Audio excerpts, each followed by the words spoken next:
When I first started learning about Black feminist theory, one of the things they made us read in every class was Audre Lorde's The Uses of the Erotic. It applies to so much. I had a best friend and they and I used to read it every month. That's how good it is. And The Uses of the Erotic has really informed the way I live my life. So I wanted to share that with you all. Written by Audre Lorde. I don't remember the year, but I'll put it on the screen.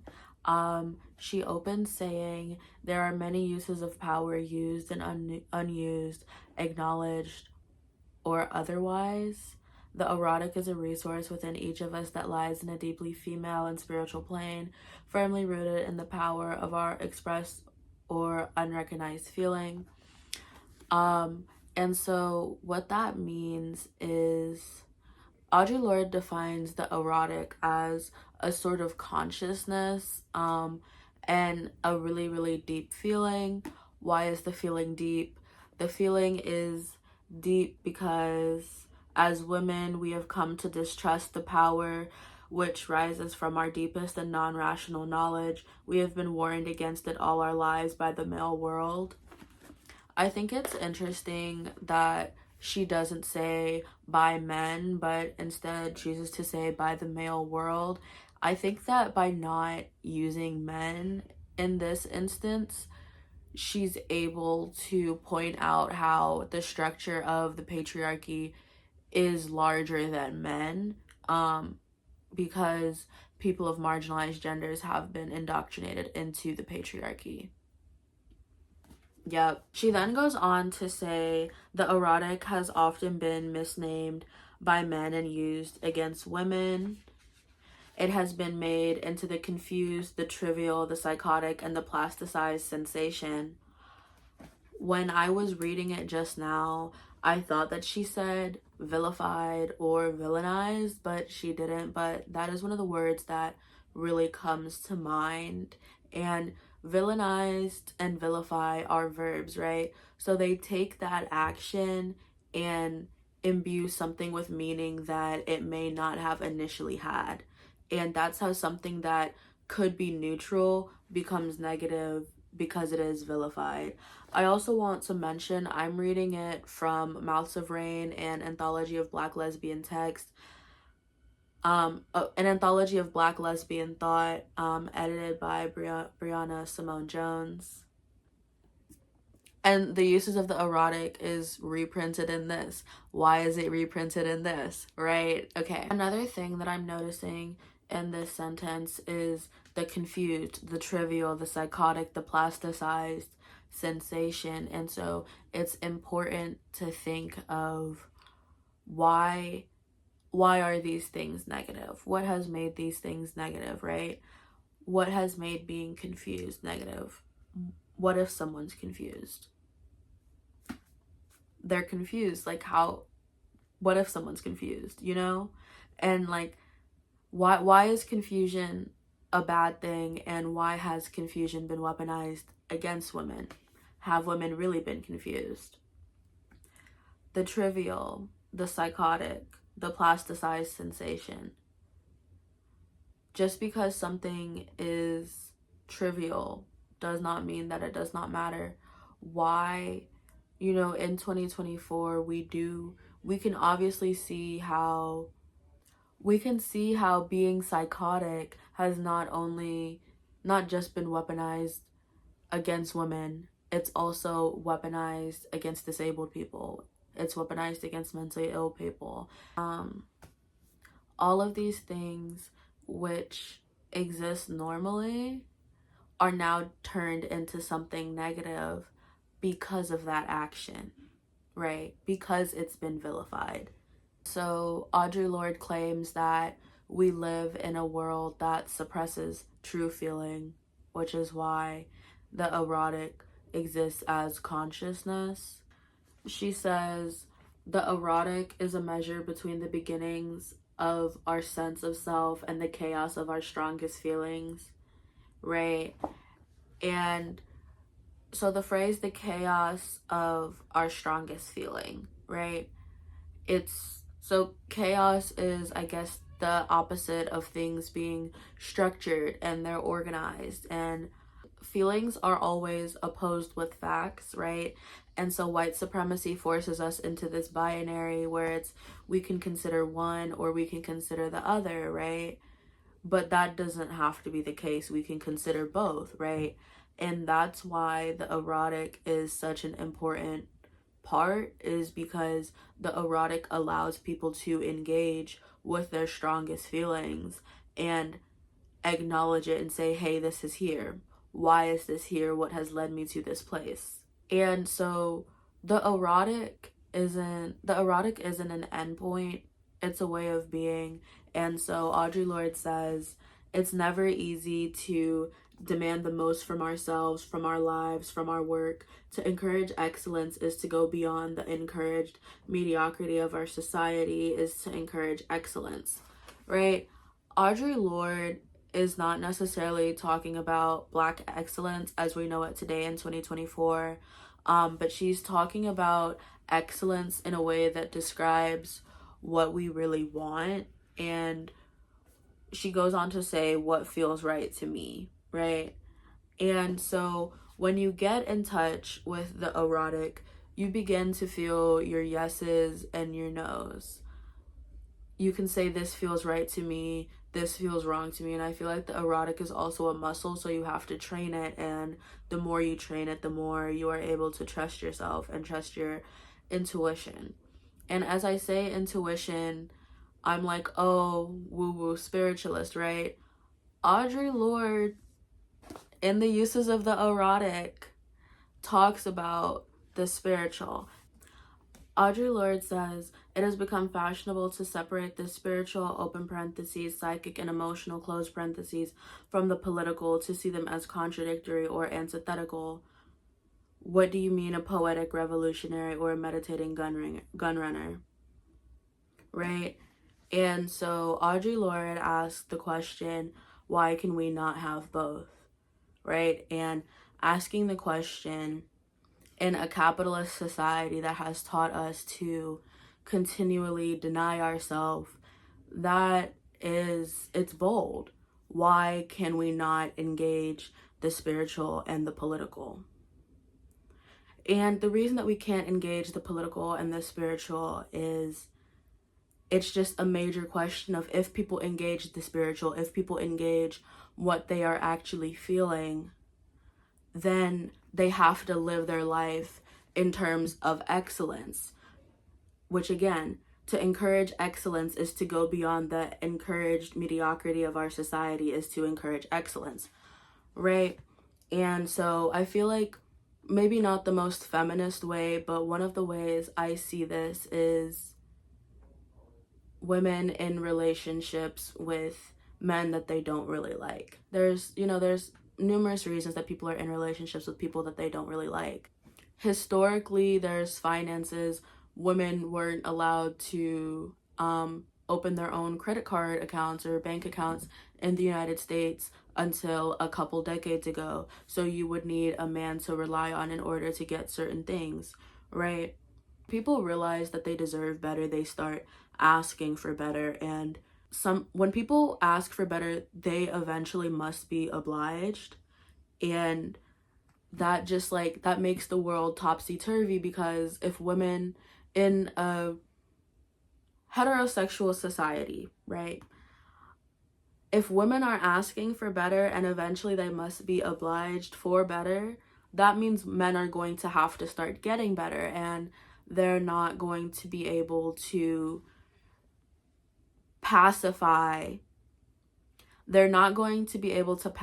people in the same way that they have pacified people before, which redirects the imbalance of power. And so when we talk about redirecting the imbalance of power and the uses of the erotic, just as I say, if women get in touch with the erotic and they're not going to be pacified by mediocrity anymore, and they're going to start demanding better. If Black people get in touch with the erotic and realize their conditions, they will start demanding better, right? If workers, stay with me, if workers realize their conditions, name their conditions, they're going to start demanding better, right? And so that's union power, right? Which I can expand on union power in another video, maybe. Principal horror of any system which defines the good in terms of profit rather than in terms of human need, or which defines human need to the exclusion of the psychic and emotional components of that need. The principal horror of such a system is that it robs our work of its erotic value, its erotic power and life appeal and fulfillment.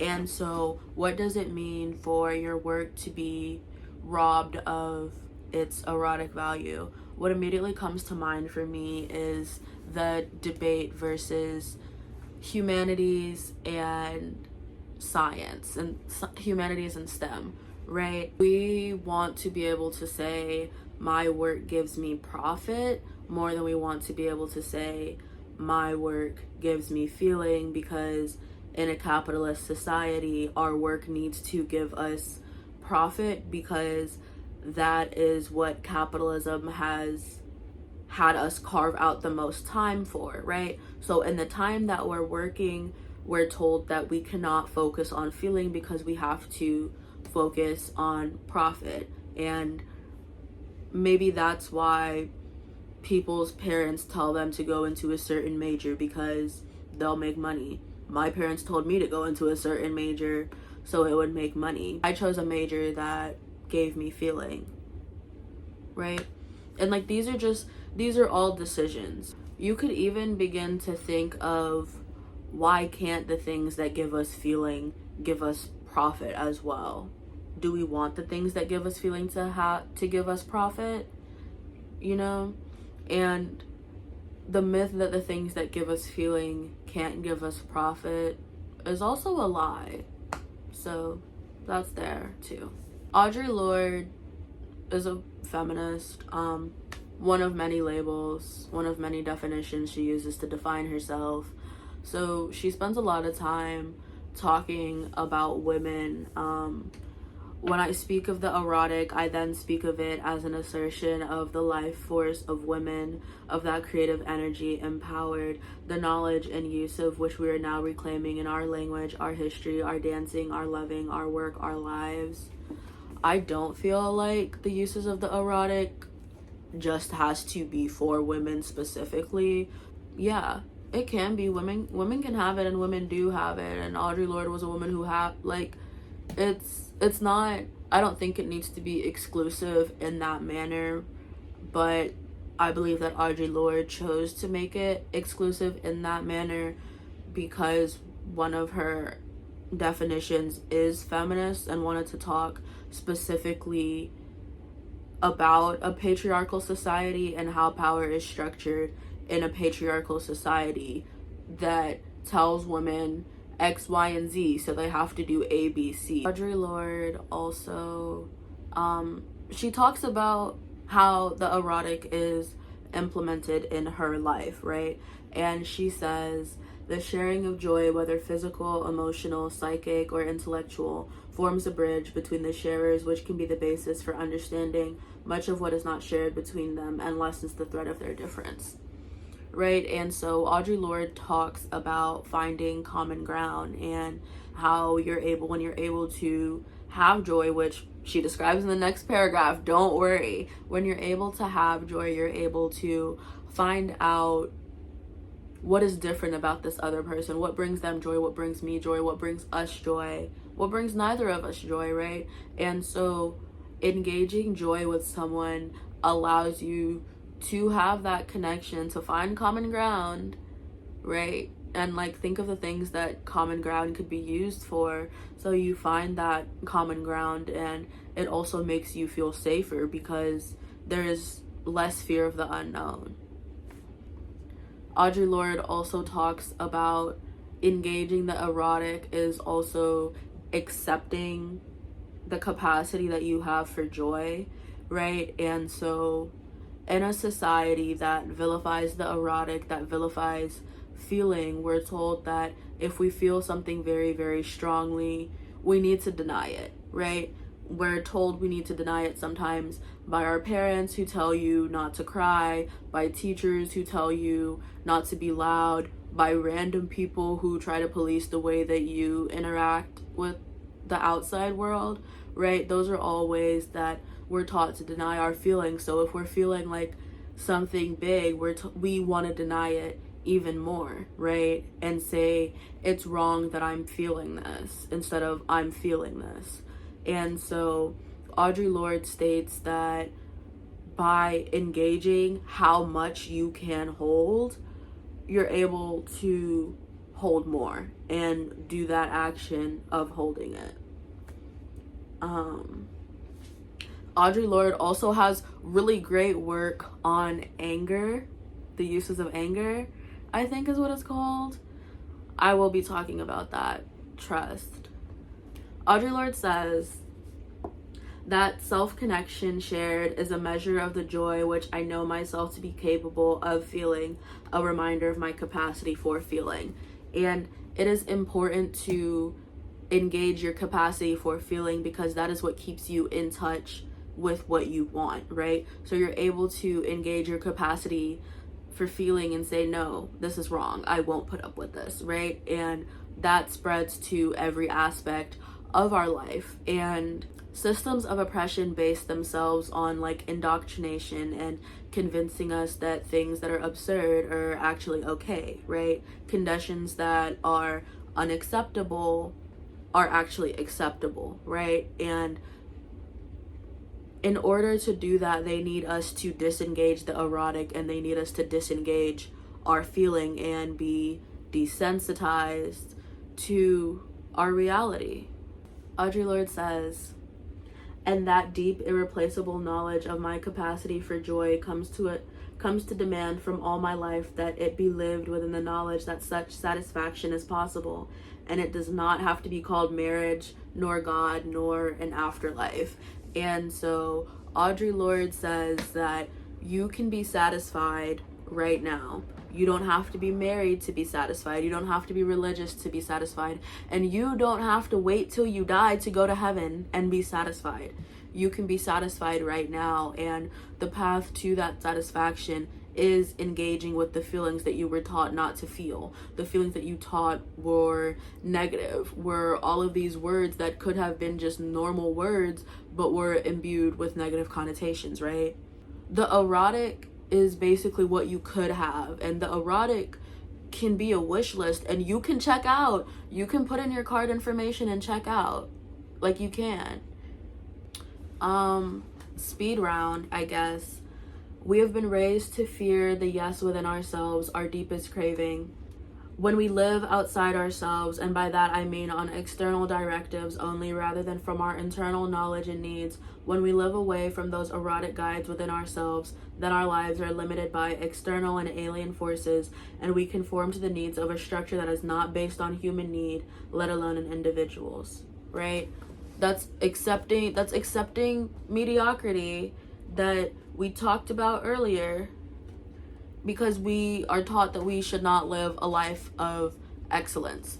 And I watched Maxine a couple days ago, and I watched Pearl some months ago, and the quote, I will not accept the life I do not deserve, heavy on my mind. For as we begin to recognize our deepest feeling, we begin to give up necessity, being satisfied with suffering and self-negation, and the numbness which so often seems like their only alternative in our society. Hear it. And this last part, Audre Lorde, she knew. To share the power of each other's feelings is different from using another's feelings as we would use a Kleenex. We use rather than share the feeling of those others who participate in the experience with us, and use without the consent of the used is abuse, right? And so that can be when we only engage people's feelings once every 4 years, right? That's shade. That's definitely shade. We engage people's feelings once every 4 years. We engage people's feelings when it can be a means to an end. We engage people's feelings if we want to create art about it, right? But we don't only have to, we shouldn't be engaging with people's feelings in that manner to begin with, because that's a capitalist mode of thinking. But instead, we can engage with people's feelings because they are humans and their feelings should be engaged with, and that's the way that we should navigate through the world. We don't need to navigate the world in a way that is making relationships between humans transactional in that manner. Audre Lorde also says the erotic cannot be felt secondhand. You have to build your own erotic cart and check out. Like, I can describe the erotic all day long. Audre Lorde can describe the erotic. The next person can describe the erotic. But until you take the steps to like activate your consciousness and activate that deep level of feeling that, quote, it feels right to me, end quote, you will not be able to feel the erotic, because it is spiritual, because it's personal, right? That's it. Get in touch with the erotic. Get in touch with your consciousness. It's okay.